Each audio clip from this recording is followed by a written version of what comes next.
All right, so let's say that you're going to use the skills from what you've learned so far. Maybe get a little welding skill or fabrication skill, and you want to make your own 14-foot wide trailer. Now you could go buy one. They're not that expensive in terms of the life value of them. But let's say you want to build one. So you tell me, you got to go buy an axle, right? And you're not going to build your own axle. So here's the wheel looking at you. Here's an axle. But when it comes down to it, what are you going to make the frame out of? What are you going to make the actual bed out of? What steel parts are you going to go get to make your trailer? Let's say you're on the industrial side. Let's say you're working in the factory and you need to actually have some equipment to move big equipment around. What are you going to make it out of? So, give me a suggestion. What would you like to make your trailer out of? Here we're looking at the axle. It's got some springs coming up. They're all preset. What do you want to actually make your trailer frame out of? Well, C-channel would work. C-channel will work. It depends, like you said, whatever the weight you're going to haul as to how big. Okay. Well, here's a question for you then. So, do I want to use C-channel? Do I want to use a W-beam? Do I want to use an I-beam? It's a very bad I-beam. Oh, that's horrible. Try that again. Do I want to use an I-beam? Do I want to use steel tube? Do I want to use pipe? You know, we need some kind of member right here to be the frame back and forth in the trailer. So, what's the advantages of each of these shapes? This one gives us lots of strength, and we have actually built trailers out of this when we know we're going to be dealing with some serious weight. So, for example, the Pyrotechnics trailer we built years and years ago. We knew that it was going to have a lot of thrust, downward thrust pushing against it, and a long span. So we actually used some W-beams instead of the normal C-channel. Now, a lot of trailers will be made out of C-channel. They'll throw the C-channel on it just like this. And they'll run some joists across out of some material, and they can put a deck down, and they've got a trailer. So the advantage of the C-channel is lighter weight, less material, has that nice clean edge on one side or the other. You can do it on either side if you want to. Depends on how you want your trailer to look. I've seen them flipped both ways where they'll have the C going out. So you've got that. It's pushing down on the axle through your springs right there. And they may weld in, they can actually put a wood deck on it or a metal deck on it. In fact, they can actually put the metal deck on top if they want to, and just weld it down and have some joists running across. Like that. So, what about using pipe though? Let's just say you got a big selection of pipe. Could a pipe work? It could. It really could. An I-beam could work. What's the advantage though of using like these shapes versus this steel tube here? What's it all go back to? Well, weight. Weight's always what you're going back to. And this shape doesn't give you the most bang for your buck in terms of structural strength. It's got material that's not really being fully engaged in the load. So that's why we don't, I mean, you'll see people actually try to make stuff out of this, but it's not really good for this type of material efficiency. And the reason they'll typically use this kind of thing, I mean, we've done weird stuff with tube and pipe, but that's just because someone gave us a bunch of free stuff, and so we got to find a way to use it. But for the most part, these kind of shapes are your most material efficiency. But then you got to call out, you got to decide, am I bolting this thing to this thing, or am I using screws? Am I adding connectors? What are my thread sizes? All that good stuff. And while we're at it, let's just talk about that for a little bit. So when I actually take, let's say we're looking at a nut from the side view, and we're actually got a bolt right here about to screw into it, and these are going to represent threads. So here's my question to you all.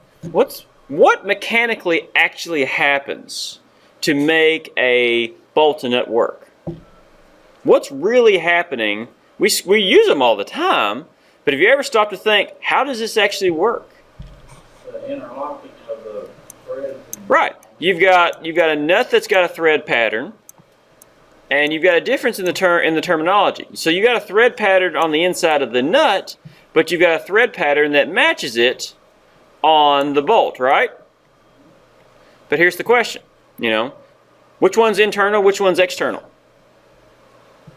All right. No, well, I mean, yes, but concept-wise, the nut has internal threads, and the bolt has external, right? Now, what you're actually looking at is the fact that it is a wedge system. You've got wedges interacting with other wedges. And essentially, by putting that in place, friction and basically pressure, force, is applied to all these wedges, and that's what gives us our ability. Now, we also know that if you can actually strip these things, right? You apply enough force, you can actually strip either the actual internal threads or the external threads and ruin that wedge shape, which takes away all of its bearing capacity. Now, one of the important things to understand is there's a bunch of different types of connectors. You've got types, this thread pattern can be like very, very dense, a lot of threads, or it can be very coarse, not a lot of threads, but big and hefty. Which one do you think has more bearing capacity, more strength? All right, so that's a good question. Which one? So you're going to say fine, you got coarse. So let's look at the science of it. So let's zoom in real close and let's compare. So here's a set of interacting wedges. And then we'll say this one's coarse, and then this one is a set of fines. Now keep in mind, everything always has a purpose. So on the coarse side, we've got more material, right? We got more material sitting there. It's big, it's bulky, it's there, it works.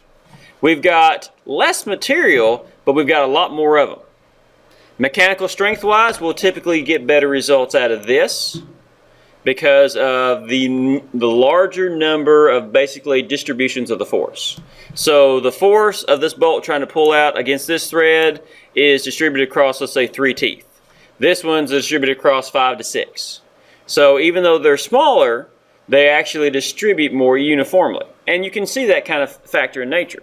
But you all have to decide that. You might be picking out a set of bolts that actually has to, perform to a certain level. So where are you going to go to find the answers? What are you going to know to do? You just kind of wing it. You say, okay, this looks to be about, I'm thinking about a 3/8 bolt will work here. Let's do that. What could you do to find the answer?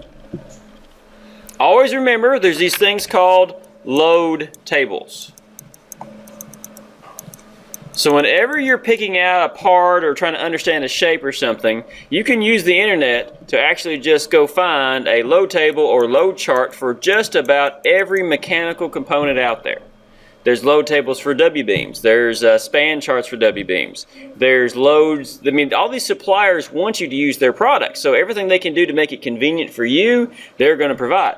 So if you need to know what kind of load I can put on a 3/8 bolt in a situation, you can go look it up.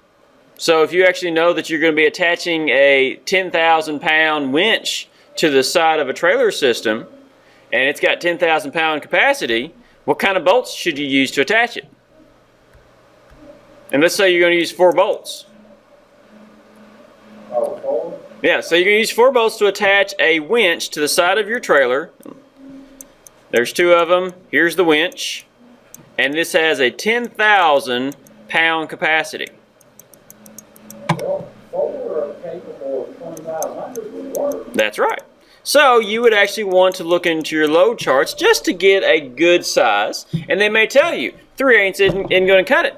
You might have to go up to a 1/2 inch or increase the number of bolts.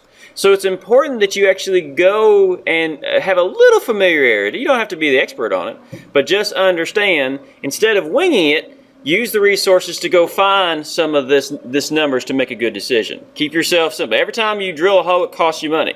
So if you can drill, it might be more cost effective to drill less holes, but larger holes, and put the bolts in there. Then you got the whole other issue of like, is this thing going to corrode? What kind of materials do we want to use to avoid corrosion when we're doing outside parts? Yes, stainless is an option. What else?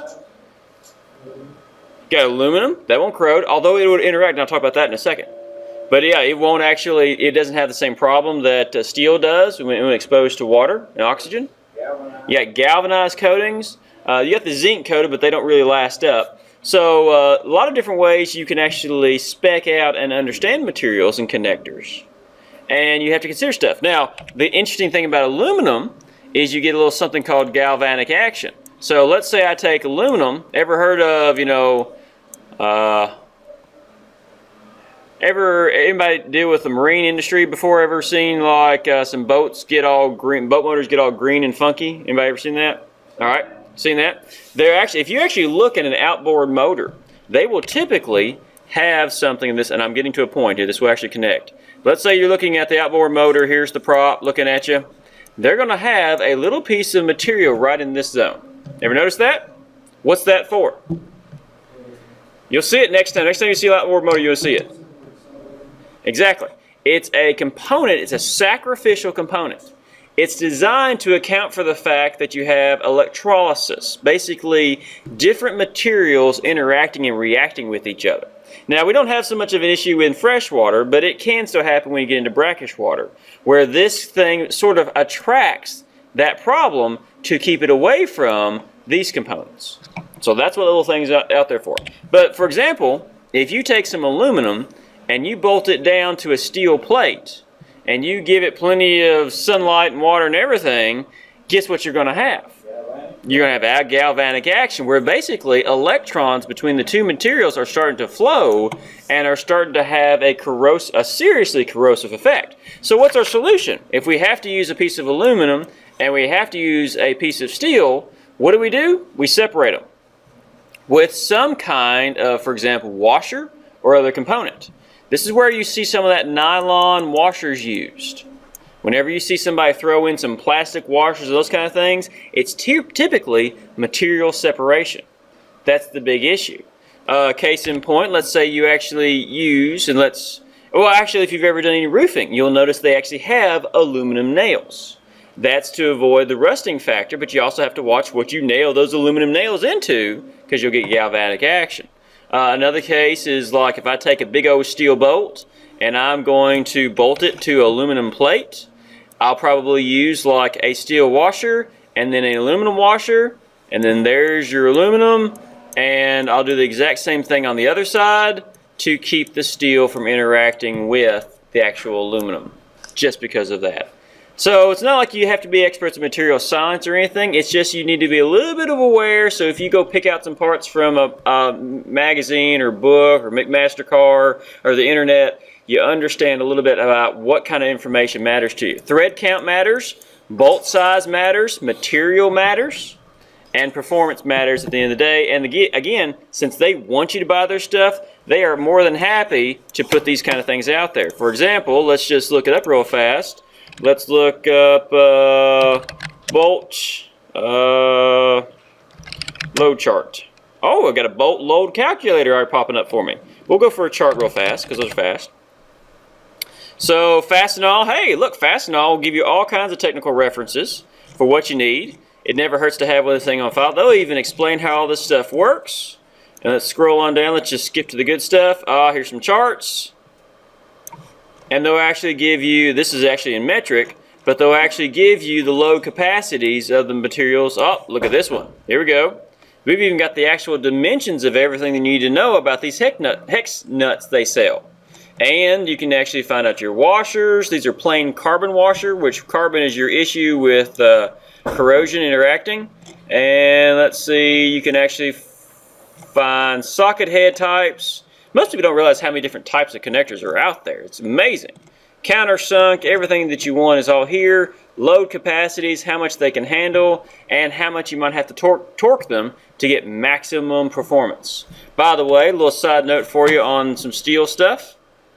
A lot of times in steel design, what we'll do is we'll want the bolts to participate. Let's just do it this way. Let's say I've got my W-beam here, and I'm going to weld a shear clip to the side, and I'm going to bolt it to something else. Well, do I want my bolts to be super loose or super tight? Yeah, well, a shear clip. This is called a shear clip. This is what basically it's just a metal plate you weld to the side of the beam and allows you to bolt other things to it. We're going to obviously tighten these things, but actually there is a certain zone of optimum tightness. Here's the deal. Imagine I take two steel plates next to each other, right? And these plates are nice and rusty, okay? and I try to push this plate this way and this plate this way, and I keep a little bit of pressure on the sides, are these things going to want to slide very easily? They're not, right? Their friction's going to keep in because of that rust. Now, if I give you a nice clean steel plate, it'll still want to have some friction, but not as much, right? But here's the deal. By making those things rusty or technically engaging friction, I was able to get more strength out of resistance. So I had to push harder this way and this way to make it slide. So what we want to do with bolts is we want to engage friction to help hold things up. We want the weight of this beam to be pushing down against the bolts for sure, but then also the fact that this plate itself is meshed up to this one, we want it to be so tight that we have friction also resisting the actual failure of the beam. So it used to be they would do rivets and bolts that weren't really that, or basically metal connectors that weren't really that tight. So all they were resisting in terms of up and down motion is just themselves, their own strength. But then we realized if we actually sandwich this stuff together real nice and tight, we'll actually get friction as a third party to contribute.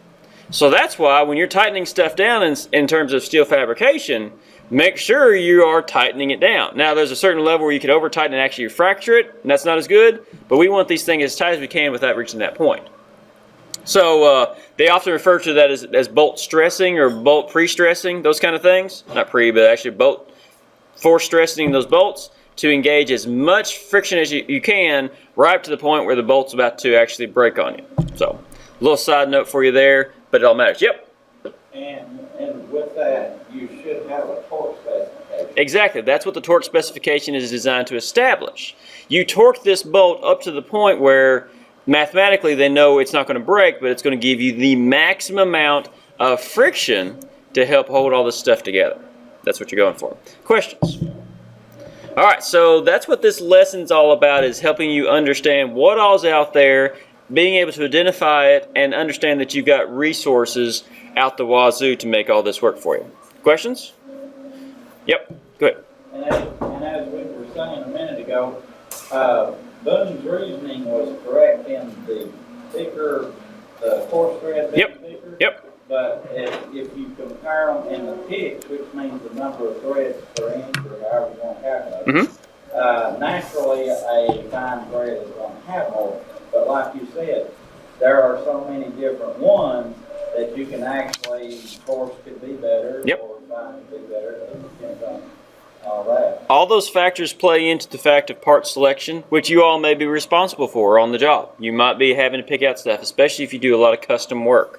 So you just need to know where I can go get the data to make the right choice, or at least understand what I'm dealing with. Plus, there's a lot of videos on YouTube and resources that can explain some of this stuff too. All right, so that's a good breaking point. We'll stop there.